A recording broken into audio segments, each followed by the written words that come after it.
12 rounds with this man, but I'm also prepared to knock him out in 10 seconds, and it would not surprise me if that happens. So it wouldn't be the first time. It wouldn't surprise you if you would knock him out in 10 seconds? 10 seconds into the fight. It would be my third fastest KO in my career. And you think that's a realistic possibility? I believe so. Size, reach, power, precision, all in my favor. I hit you, you fall. A broken man. What was your message to him on the stage there after the weigh-in? He can't keep up with me in my pace. No way. I'm gonna run through him. Everything. That's it. I hold no regrets. You know, if I'd done it again, what I would do differently is I'd have pressure fighters coming at me. Okay. In the camp, we had fighters in the Philly shell, similar to the style that he always fights, or fighters against the ropes.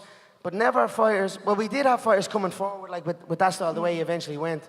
But that was only in the early rounds. Early rounds, I'm eating guys alive there.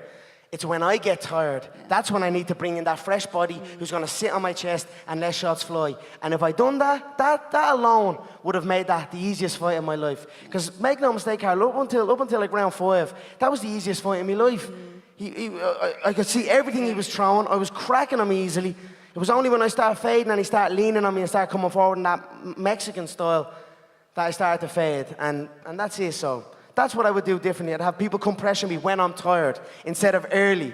So. Well, you're always pushing the boundaries with the training and the techniques that you're using. You're at the UFC High Performance Center. You know, we saw you sort of running underwater on treadmills, doing all this crazy stuff.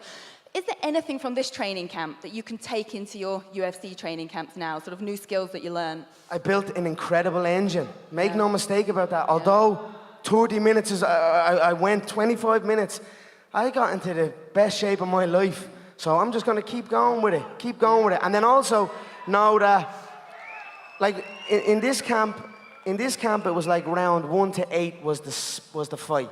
And then 8, 9, 10, 11, 12 was my friends, more people I'm comfortable with, just to get to the 12th round. Because I had to get to the 12th round in sparring comfortably and safely. And if I'd done it too early, I could have picked up an injury, lost out on the fight, lost out on the whole event, and hampered everything. So that was the goal. This time, I'd probably switch it around. I'd have round 1 to 8 heavy, real competitive, and then I just have a heavier opponent on me, putting the pressure for the last 4 rounds, and I just have to survive in there.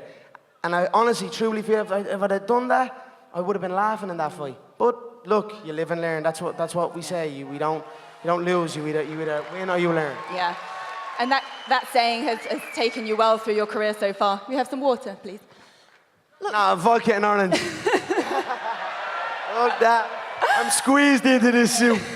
I got this suit fitted about a couple of months ago, and I'm squeezing into it now. Is this one of the McGregor Augusto? Yeah, this suits? is an August McGregor line. It looks like the tartan for the Scots. You know what I mean? I was thinking about that. That's why I rocked this one. Look, you may have bought a suit. Mayweather's put an 8-foot glass picture of you in his new 19 million home in Beverly Hills. Are you going to reciprocate? I don't know. It's some house. It's some house. What I noticed from it, fair play to him, it's some purchase, a $26 million Beverly Hills mansion. But I'm thinking, that house purchase, the tax bill off this fight, the tax bill off the previous bill, and then his good investments, I could be getting a phone call anytime soon to go again, and I'd fucking love that. There's not out the question. There looked like there was a lot of respect between the two of you after the fight, and even in the build-up, you're enjoying yourself. I mean, if you look back at it now, what was the most memorable or enjoyable part of the whole experience, from the deal getting done, to the crazy press tour, to the fight week itself, and the aftermath? Cashing the check. Can you tell us what you did clear in the end? There was reportedly 100 million. Yeah, well, it's around that. We're still in the counting game. Some people are saying it's this, other people are saying it's that. You know, you get your show money, then you gather all the other information, the gate, the pay-per-view, the sponsorship revenue, the merchandise sales. It's my first time as a promoter of an event. So it's my first time kind of diving into all of these things. So I'm building a nice little team of auditors to go in and make sure that all these numbers that people are telling me are correct. So right now we're in the counting game. After the fight, you had some words for Conor McGregor. Of course, you're being asked about him over and over again. Do you think he has anywhere to go, or are you confident that he will be fighting you next? Check. Straight up, this is chess, man. You got nowhere to go. You're in check. So you need to defend. Don't vacate the thing, because you know what? This isn't about the money fight. What it is about pride, man. You don't want to see me holding your real belt, buddy. So you need to defend it. And if you want, go ahead and just leave it right there. Sit it down and just walk away, okay? Just sit it down and walk away. Nobody will get hurt. Do you get the impression that Conor will want a challenging fight like yourself, or that he will walk away from it? I know Conor. Conor's a gamer. He's an athlete. And as much as I talk and everything else, it would be the most impressive game fight in the world. And I feel that if he wants a game opponent, you can't go to Nate. Nate's not your game opponent. You want a righteous opponent. You want somebody who wants to talk. Look, I saved some of my best material. I was quiet this whole entire time, man. I was saving some of my best material for you, buddy. So if you start hearing things about Nate, will you start talking up, or do you feel like you've done the talking, though? That is the talk, right? This is what it's about. You have an interim title. I'm not hurt. I'm definitely not hurt. They didn't give me any disciplinary, no violation, no nothing. So if I'm not hurt, you need to defend, straight up. So that's in the rule book. UFC, I didn't write it. UFC did. Dana White has said that. Conor, but right now I'm not worried about him. Right now I'm worried about just holding this and then showing my baby boy as soon as I get back. First off, where's the sunglasses at? We all have our sunglasses. We're ready to pop them on, and you're not wearing them right now. Congratulations, brother. We saw you go for a lot of submissions. We're used to seeing you do your dart choke, your head and arm triangle, everything from a front headlock. Is this a part of your arsenal that we haven't really seen you submit from your back? Absolutely. The game plan was to get him so aggressive that he wanted to use so much energy. He had me pinned up against the cage, which I'm sure a lot of people were unsure of. But I had him in a can opener situation, which I use with a lot of different jiu-jitsu people, which takes a lot of energy out of them. I'm a veteran in the sport. I have a lot of experience. And I had a lot of hay stacked in that barn ready for it to go round 5. And I just kept my composure. And as soon as I felt that submission sink in, whether it was the arm bar, he reversed it. I knew it was going to be there all day. I had my feet on his hips. I just knew he was going to put a lot of forward pressure, and there was the triangle. Listen to the corners, and that was it. Yeah, well, Tony, first of all, congratulations, man. I always like watching you fight. You went in there, you had a beautiful performance. Early on, you seemed to have your eye was bothering you a little bit. It seemed like you maybe got poked in the eye or hurt with a punch. What was going through your head there, and how bad was it bothering you early in that fight? I couldn't really see on about this way, about halfway out of my eye. Stuff happens in a fight. I mean, it is what it is. But a lot of experience that I have, I knew how to weather the storm. And he was just going to keep putting forward pressure. I knew he was going to try to take me down. And this isn't wrestling. I don't care about the takedowns. Go ahead and take him down, and you're going to stuff some elbows. You're going to feel everything that I'm going to have in my guard. Well, Tony, you and I were working together the night you and Kevin kind of kicked off your rivalry here on the air, and you seemed to really be talking to him during the fight as well. How much smack talk, how much of his smack talk maybe bothered you at all before this fight, and what were you saying to him during the fight? I shuffled my shoulders and said, Muhammad Ali, and threw a shot. And he rolled under the shot but fell into a knee, and I ended up on top of him. So I'm at the calling myself Muhammad Ali, and I'm punching him in the head, and then somebody came in and tried to kick me, and then a whole group of them came in, and it was just a big fight, but it was me against 6 of them, and I ended up getting my ass whooped. But for that first guy, you whipped him out, and you said Muhammad Ali. I done the Ali shuffle. I'm only 11 years old. I done the Ali shuffle, threw a left hook. He rolled under the left hook, which if it was good of him to roll. He saw it coming and rolled under it, but he rolled right into a knee. Yeah, I was prepared. I was studying tape. So no, so definitely Muhammad Ali was a hero of mine. The way he carried himself, and some people have come. I know what I am capable of. There's been a lot of talk, a lot of hate. Is the word? Is the term that's I've heard a lot, but I don't really care. The whole division can hate me. The whole roster can hate me. The whole of America can hate me. I only need one American to love me, and that's Mr. Benjamin Franklin. As long as he loves me, I am good. I don't know. It's been a crazy journey. Like last night, we shut down the Vegas Strip. Walking down the Vegas Strip, and there's smoke, like there's camera, like it was literally like a scene out of a Hollywood film. There's cameras, there's smoke coming out. There's about 50 Irish people with Irish flags screaming behind me all the way down the Vegas Strip. I'm thinking I was collecting the social welfare about 2 years ago.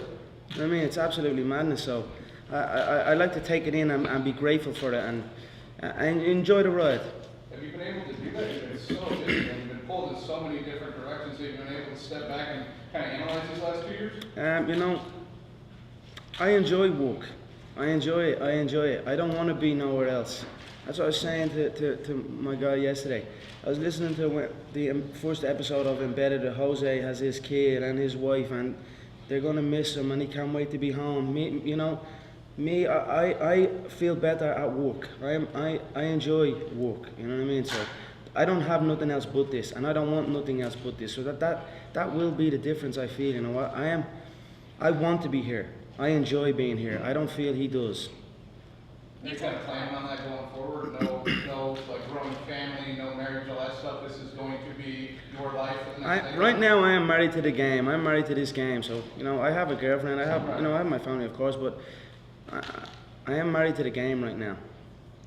You talked about the welfare that you had been on prior to your first UFC fights and all, and I was wondering if having that experience, having been there in the past, if it keeps you hungry, getting what you have now and remembering those things. 100%. Like I said, I don't ever forget about it. I never ever forget. Never ever forget where I came from or what I came through. And definitely keeps me motivated. And one thing that I noticed with other people, maybe when they start getting a taste of the finer things, that's when comfort sets in. But for me, I almost get more uncomfortable the more good things come in, because I must push on and continue and get more. It must be constant. You talked about the first trip that you had to Vegas. I remember you rode with the Don in the Ferrari. Do you have your own this time around? No, not yet. We'll see though after this one. I might have 4. The travels that you had to Brazil, it seemed like the locals were starting to embrace you there a little bit. What was the gist that you got from being in Brazil those few days? It is what it is. They're passionate people. They want to see their boy win. They want to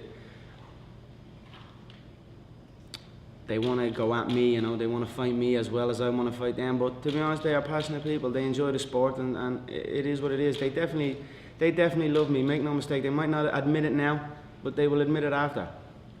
What did you think about their Q&A session there at the big press conference? I've had a few Q&As with them now. It's not really a Q&A, it's just a verbal onslaught, but I enjoy it, and I give as good as I get. Did you get a sense how big your opponent is in Brazil?